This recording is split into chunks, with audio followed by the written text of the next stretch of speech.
February 1, 2026, morning 11 AM in the parliament.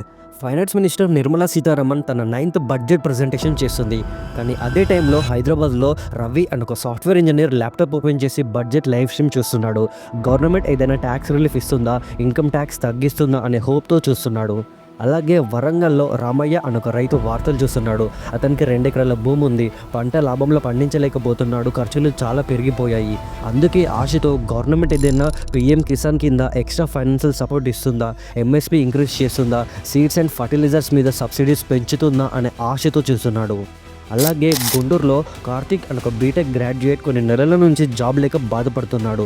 బడ్జెట్లో ఏదైనా job guarantee scheme announce చేస్తుందా, internship స్కీమ్ని ఎక్స్పాండ్ చేస్తుందా అనే హోప్తో చూస్తున్నాడు. 3 people 3 డిఫరెంట్ లైఫ్స్, కానీ ఒక్కటే ఎక్స్పెక్టేషన్, ఈ బడ్జెట్ నాకు హెల్ప్ చేస్తుందా అని. ఇక ఫైనాన్స్ మినిస్టర్ స్పీచ్ అయిపోయింది. ఒక్కసారి ఈ ముగ్గురు షాక్ అయ్యారు. వీళ్ళు పెట్టుకున్న ఆశలు అన్నీ పోయాయి, చాలా డిసప్పాయింట్ అయ్యారు. ఇప్పుడు ఒక క్వశ్చన్ వస్తుంది, యూనియన్ బడ్జెట్ 2026 వీళ్ళకి హెల్ప్ చేయకపోతే మరి ఎవరికి హెల్ప్ చేస్తుంది? నేను ఈ లాస్ట్ 2 days స్పెండ్ చేసి కంప్లీట్ బడ్జెట్ అఫీషియల్ డాక్యుమెంట్స్ని అండ్ వెరిఫైడ్ డాటాని రీసెర్చ్ చేశాను. అప్పుడు నాకు ఒక పాయింట్ అర్థమైంది. ఈ బడ్జెట్లో గవర్నమెంట్ ఇప్పటివరకు చేయని అతిపెద్ద బెట్ పెట్టింది. సుమారు 12 లక్షల కోట్లు ఇన్ఫ్రాస్ట్రక్చర్ మీద ఖర్చు పెట్టబోతుంది. గవర్నమెంట్ ప్రజెంట్లో కాకుండా ఫ్యూచర్ మీద బెట్ వేసింది. ఒకవేళ గవర్నమెంట్ ఈ బెట్ విన్ అయిపోతే ఇండియా బై 2035 వరకు ఒక సూపర్ పవర్ కంట్రీ అవుతుంది. సో నెక్స్ట్ 10 minutesలో మీరు ఒక స్టూడెంట్ అయినా, జాబ్ చేసే ఎంప్లాయీ అయినా, స్మాల్ బిజినెస్ ఓనర్ అయినా, ఈవెన్ ఒక ఫార్మర్ అయినా కూడా గవర్నమెంట్ ఏ సెక్టర్స్ మీద ఫోకస్ చేసింది, ఎవరికి ఆపర్చునిటీస్ వస్తున్నాయి, ఎవరిని ఇగ్నోర్ చేసింది, అండ్ ఎస్పెషల్లీ మన తెలంగాణ అండ్ ఏపీకి ఎలాంటి లాభం ఉండబోతుందో కంప్లీట్ డీటెయిల్స్ని 10 నిమిషాల్లో సింపుల్ అండ్ క్లియర్గా చెప్పడానికి ట్రై చేశాను. ఎందుకంటే నేను మీ టైం వేస్ట్ చేయదలుచుకోవట్లేదు. And as a citizen of India ఈ బడ్జెట్ గురించి డబ్బు ఎక్కడికి పోతుంది అని తెలుసుకునే బాధ్యత మనందరికీ ఉంది. ఎందుకంటే అది మనం ట్యాక్స్ కట్టిన డబ్బులు కాబట్టి. So let's begin. Finance minister ఈ బడ్జెట్లో జస్ట్ స్కీమ్స్ మాత్రమే అనౌన్స్ చేయలేదు, ఒక విజన్ని అనౌన్స్ చేసింది. ఆ విజన్ 3 pillars 3 డ్యూటీస్ మీద నడుస్తుంది. ఈ 3 ఒక్కటే ఫిలాసఫీ చెప్తాయి: growth for the economy, capacity for the people and opportunity for everyone. వాటిలో భాగంగానే గవర్నమెంట్ తన ఓన్ డెసిషన్ తీసుకోవాల్సి వచ్చింది. వాటిలో ఫస్ట్ది ఇన్కమ్ ట్యాక్స్. 2025లో మార్చిన ట్యాక్స్ రేట్స్ని ఈ ఇయర్లో కూడా అవే ఉండబోతున్నాయి. ఒకసారి ఈ టేబుల్ చూడండి. డిఫరెంట్ లెవెల్స్ ఆఫ్ ఇన్కమ్కి డిఫరెంట్ ట్యాక్స్ రేట్ ఉంటుంది. తెలియని వాళ్ళ కోసం ఒక ఎగ్జాంపుల్ చెప్తాను వినండి. ఫర్ ఎగ్జాంపుల్, అర్జున్ అని ఒక సాఫ్ట్వేర్ ఎంప్లాయీ ఇయర్కి 12 లక్షలు సంపాదిస్తాడు. ఇప్పుడు అతను ట్యాక్స్ ఎలా కడతాడో చూద్దాం. ఇక్కడే 2 ఆస్పెక్ట్స్ వస్తాయి. ఒకటి స్టాండర్డ్ డిడక్షన్, రెండోది tax rebate. First standard deduction అంటే మీ మొత్తం ట్యాక్సబుల్ ఇన్కమ్ని తగ్గిస్తుంది. ఇది సర్టెన్ అమౌంట్ ఉంటుంది. ప్రజెంట్ ఇది 75,000 రూపీస్ ఉంది. నెక్స్ట్ ట్యాక్స్ రిబేట్ అంటే మీరు ఇన్కమ్ ట్యాక్స్ రిటర్న్ క్యాలిక్యులేట్ చేసిన తర్వాత గవర్నమెంట్ సర్టెన్ అమౌంట్ మీకు రిటర్న్గా ఇస్తుంది.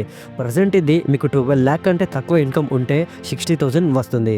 ఇప్పుడు ఈ రెండింటిని అప్లై చేసి చూద్దాం. అర్జున్ పర్ ఇయర్కి 12 lakhs సంపాదిస్తాడు కాబట్టి స్టాండర్డ్ డిడక్షన్ 75,000 తీసేస్తే 11,25,000 ఉంటుంది. సో ఇప్పుడు క్యాలిక్యులేట్ చేస్తే 0 to 4 lakh 0%, 4 to 8 lakh 20,000, 8 to 11 lakhs 25,000 equal to 32,500. So మొత్తం ట్యాక్సబుల్ ఇన్కమ్ 52,500. కానీ గవర్నమెంట్ ట్యాక్స్ రిబేట్ కింద 60,000 ఇస్తుంది కాబట్టి ఈ 52,500 జీరో ట్యాక్స్ అయిపోతుంది. ఇప్పుడు ఇవే రూల్స్ 2026 ఇయర్లో కూడా ఇంప్లిమెంట్ చేయబోతున్నారు. 2024లో ఉన్న ట్యాక్స్ రేట్స్ కంటే ఇవి చాలా బెటర్. కానీ సాలరీడ్ పీపుల్ ఇంకా బెటర్ ఎక్స్పెక్ట్ చేశారు. కానీ గవర్నమెంట్ ఎలాంటి మార్పు చేయలేదు. బట్ అర్జున్ సిస్టర్ యూఎస్లో మాస్టర్స్ చేస్తుంది. ప్రతి ఇయర్ తనకి 20 lakhs వరకు పంపిస్తారు. సో గవర్నమెంట్ టీసీఎస్ అంటే ట్యాక్స్ కలెక్టర్ సోర్స్ కింద 5 to 20% వరకు ట్యాక్స్ కలెక్ట్ చేస్తుంది. అంటే 20 lakhsలో 2 to 3 lakhs గవర్నమెంట్ ట్యాక్స్ కట్టాలి. కానీ బడ్జెట్ 2026లో ఈ టీసీఎస్ని 2%కి తీసుకొచ్చింది. అంటే ఇక్కడ నుంచి మీరు అబ్రాడ్లో చేసే ఫారిన్ స్టడీస్ అయినా, మెడికల్ ఎక్స్పెన్సెస్ అయినా, ఓవర్సీ ట్రావెల్ అయినా అన్నిటికీ 2% ట్యాక్స్ మాత్రమే ఉంటుంది. Next agriculture sector. ఇండియాకి అగ్రికల్చర్ సెక్టార్ ఒక బ్యాక్ బోన్ లాంటిది. జీడిపికి 18% కాంట్రిబ్యూట్ చేస్తుంది అండ్ 46% ఆఫ్ పాపులేషన్ అగ్రికల్చర్లోనే ఎంప్లాయ్మెంట్ ఉంది. ఇవన్నీ ఉన్నప్పటికీ ప్రజెంట్ ఫార్మర్స్ ప్రాబ్లమ్ని ఫేస్ చేస్తున్నారు. సో ఈ 2026 బడ్జెట్లో అగ్రికల్చర్ సెక్టార్కి 1,63,000 కోట్లు ఇచ్చింది. 2025తో పోల్చుకుంటే 7% ఇంక్రీజ్ చేసింది. పైకి చూస్తే అంత మంచిగానే కనిపిస్తుంది, కానీ డెప్త్లో చూస్తే రియాలిటీ కనిపిస్తుంది. 2025లో ఫార్మర్స్ని ప్రొటెక్ట్ చేయడం మీద గవర్నమెంట్ ఫోకస్ చేసింది, కానీ 2026లో ఫోకస్ మార్చింది. ఫస్ట్ పీఎం కిసాన్ స్కీమ్లో ఎలాంటి ఇంక్రీజ్ చేయలేదు అండ్ క్రాప్ ఇన్సూరెన్స్ కోసం ఇచ్చే డబ్బు కూడా ఎలాంటి ఇంక్రీజ్ చేయలేదు. మరి 2026 బడ్జెట్లో గవర్నమెంట్ దేని మీద ఫోకస్ చేసిందో చూద్దాం. ఫస్ట్ హై వాల్యూ క్రాప్స్ పండించడానికి ఫైనాన్షియల్ సపోర్ట్ ఇచ్చింది. Crops like coconut, cashew, sandalwood, almond, coffee and ఇలా. ఎందుకంటే ఫార్మర్స్ కేవలం వీట్ అండ్ ప్యాడీ మీద కాకుండా ఇలాంటి హై వాల్యూ క్రాప్స్ మీద ఫోకస్ చేస్తే ఎక్కువ ఇన్కమ్ వస్తుందని. నెంబర్ 2, భారత్ విస్తార్ అనే స్కీమ్ ద్వారా 150 crores పెట్టి ఫార్మర్స్కి ఒక ఏఐ పవర్డ్ అగ్రికల్చర్ ప్లాట్ఫామ్ చేయబోతుంది. అంటే ఏం పంట పండించాలి, ఎంత పండించాలి, real time weather data, real time market prices, ఇలా అన్ని విధాలుగా ఒక ఏఐ ప్లాట్ఫామ్ ద్వారా అందించబోతుంది. Number 3, dairy farms and fisher ఫార్మ్స్కి ఎక్స్ట్రా సపోర్ట్ ఇచ్చింది. నెంబర్ 5, పీఎం కుసుమ్ అనే స్కీమ్ ద్వారా సోలార్ ప్యానల్స్ పెట్టుకోవడానికి సబ్సిడీస్ ఇస్తుంది. చాలా వరకు ఎలక్ట్రిసిటీ బిల్స్ ఫార్మర్స్కి తగ్గుతుంది. బట్ ఈ స్కీమ్ సోలార్ ప్యానల్స్ అఫోర్డ్ చేయగలిగే వాళ్ళకి మాత్రమే యూజ్ అవుతుంది. Next MSMEs, micro small medium enterprises. ఈ ఎంఎస్ఎంఈస్ అనేవి బిజినెస్ ఆఫ్ ఇండియాకి ఒక బ్యాక్ బోన్ లాంటివి. ఇండియా జీడిపికి 30% కాంట్రిబ్యూట్ చేస్తుంది. 20 కోట్లకు పైగా ఎంప్లాయ్మెంట్ ఇస్తుంది. పెద్ద ఇండస్ట్రీస్కి ఒక సప్లై చైన్ లాగా పనిచేస్తాయి. సింపుల్గా చెప్పాలి అంటే ఎంఎస్ఎంఈస్ లేకపోతే ఇండియాలో బిజినెస్ గ్రోత్ అనేది ఉండదు. సో గవర్నమెంట్ ఈ 2026 బడ్జెట్లో 10,000 crore ఫండ్స్ అలొకేట్ చేసింది. ఫర్ ఎగ్జాంపుల్, వరంగల్లో రమేష్ అని ఒక స్మాల్ బిజినెస్ ఓనర్ 2-wheeler కాంపోనెంట్స్ని తయారు చేస్తాడు. అతను Tier 1 సప్లయర్కి అమ్ముతాడు. ఆ సప్లయర్ మళ్ళీ టీవీఎస్ అండ్ బజాజ్ లాంటి పెద్ద కంపెనీస్కి అమ్ముతాడు. ఇక్కడ రమేష్ ఎక్కువ ప్రొడక్షన్ చేయడానికి ఒక 20 lakhs లోన్ కావాల్సి వచ్చింది. బ్యాంక్ దగ్గరికి వెళ్తే కొలాటరల్ ఇవ్వు, బిజినెస్ ఫెయిల్ అయితే ఎలా అని ఇలాంటి రీజన్స్ చెప్పి లోన్స్ ఇవ్వవు. ఇలాంటి క్రెడిట్ ప్రాబ్లం అన్ని ఎంఎస్ఎంఈస్ ప్రజెంట్స్ ఫేస్ చేస్తున్నారు. సో ఇప్పుడు గవర్నమెంట్ వచ్చి చెప్తుంది, రమేష్ లాంటి స్మాల్ బిజినెస్ ఓనర్స్కి లోన్స్ ఇవ్వండి, ఏదైనా లాస్ వస్తే రిస్క్ మేము తీసుకుంటాం అని. సో ఇలా గవర్నమెంట్ అన్ని ఎంఎస్ఎంఈస్కి క్రెడిట్ ఫెసిలిటీస్ ఇస్తుంది. And different sectors like manufacturing, defence components, electronics ఇలాంటి సెక్టర్స్కి డైవర్ట్ అయ్యి ఎంకరేజ్ చేస్తుంది. Next semi conductors and rare earth minerals. మీరు వాడే ఫోన్ నుంచి ఏఐ యాప్స్ వరకు, శాటిలైట్స్ నుంచి మిసైల్స్ వరకు, ఎలక్ట్రిక్ కార్స్ ప్రతి ఒక్కటి ఈ సెమీ కండక్టర్స్ ఉంటేనే తయారవుతాయి. ఇయర్ 2020లో కోవిడ్ అప్పుడు సెమీ కండక్టర్ షార్టేజ్ వల్ల కార్స్, ఫోన్స్, ల్యాప్టాప్స్ అన్ని గుడ్స్ డిలే అయిపోయాయి. అప్పుడు మన ఇండియా అర్థం చేసుకుంది సెమీ కండక్టర్స్ యొక్క ఇంపార్టెన్స్ ఏంటో. ప్రజెంట్ మనం ఈ సెమీ కండక్టర్స్ని తయారు చేయం, వేరే కంట్రీస్ నుంచి ఇంపోర్ట్ చేసుకుంటాం. Like Taiwan, south Korea, China countries నుంచి ఇంపోర్ట్ చేసుకుంటాం. సో మనం వాళ్ళ మీద డిపెండెన్సీ తగ్గించాలని చెప్పి 2026 బడ్జెట్లో ఇండియా సెమీ కండక్టర్ మిషన్ 2.0 అనే స్కీమ్తో 40,000 కోట్లు అలొకేట్ చేసింది. కానీ ఈ చిప్స్ తయారు చేయడానికి రా మెటీరియల్స్ కావాలి. ఇక్కడే రేర్ ఎర్త్ మినరల్స్ వస్తాయి. రేర్ ఎర్త్ మినరల్స్ అంటే వీటిలో నియోడియం లాంటి 17 ఎలిమెంట్స్ ఉంటాయి. అవి smart phones, EV batteries, fighter jets and satellites తయారు చేయడానికి core elements.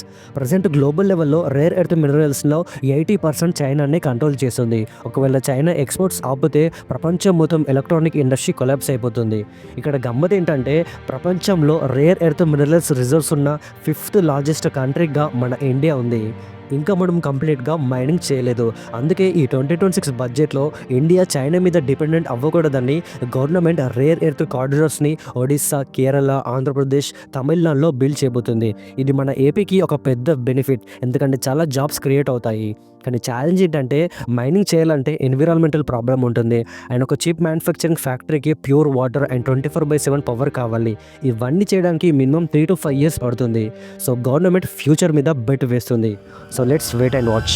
And next biopharma Shakti initiative అనే స్కీమ్ కింద గవర్నమెంట్ 10,000 కోట్ల ఫండ్స్ని అలొకేట్ చేసింది. గవర్నమెంట్ విజన్ ఏంటో చూద్దాం. ఫస్ట్, ఇండియా మెడికల్ ఇండస్ట్రీలో ఒక్క థింగ్కి చాలా ఫేమస్, అదే cheap tablets, paracetamol, pain killers and antibiotics లాంటివి. ఎందుకంటే ఆ మెడిసిన్స్ అన్ని కాపీ చేసిన మెడిసిన్స్, వీటినే జెనరిక్ డ్రగ్స్ అంటారు. ఇవి కెమికల్ ఏ అండ్ కెమికల్ బిని కలిపితే ఒక జెనరిక్ డ్రగ్ అవుతుంది. దీనికి పర్ఫెక్ట్ ఎగ్జాంపుల్ పారాసిటమాల్. ఒక ఫారిన్ కంపెనీ దాన్ని ఇన్వెంట్ చేస్తుంది.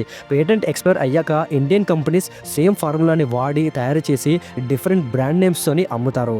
మనం వీటిలో ఎంత బెస్ట్ అంటే ప్రపంచవ్యాప్తంగా 20% జెనరిక్ మెడిసిన్స్ ఇండియాలోనే మ్యానుఫ్యాక్చర్ అవుతాయి.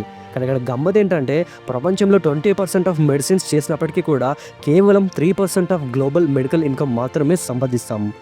ఎందుకంటే ఇక్కడ మీరు ఒక జెనరిక్ డ్రగ్కి అండ్ బయోలాజిక్స్ మధ్య ఉన్న డిఫరెన్స్ ఏంటో తెలుసుకోవాలి. ఈ బయోలాజిక్స్ అనేవి కెమికల్స్ ద్వారా తయారు కావు, living cells like bacteria, yeast, animal cells నుంచి తయారవుతాయి. ఈ బయోలాజిక్స్తోని medicines like insulin and medicine for cancer treatments, immune diseases, diabetes లాంటి వాటికి తయారు చేయగలం. అండ్ వీటిని కాపీ చేయడం కూడా చాలా కష్టం. గ్లోబల్ లెవెల్లో ఒక పారాసిటమాల్ ట్యాబ్లెట్ $1 to $2 ఉంటే ఇన్సులిన్ మాత్రం $35 to $70కి అమ్ముడుపోతుంది. ఎందుకు ఇంత ప్రైస్ డిఫరెన్స్ డిఫరెన్స్ అంటే పారాసిటమాల్ లాంటి టాబ్లెట్స్ని థౌజండ్స్ ఆఫ్ కంపెనీస్ మ్యానుఫ్యాక్చరింగ్ చేశాయి, కానీ బయాలజిక్స్ లైక్ ఇన్సులిన్స్ని 3 కంపెనీస్ మాత్రమే చేశాయి.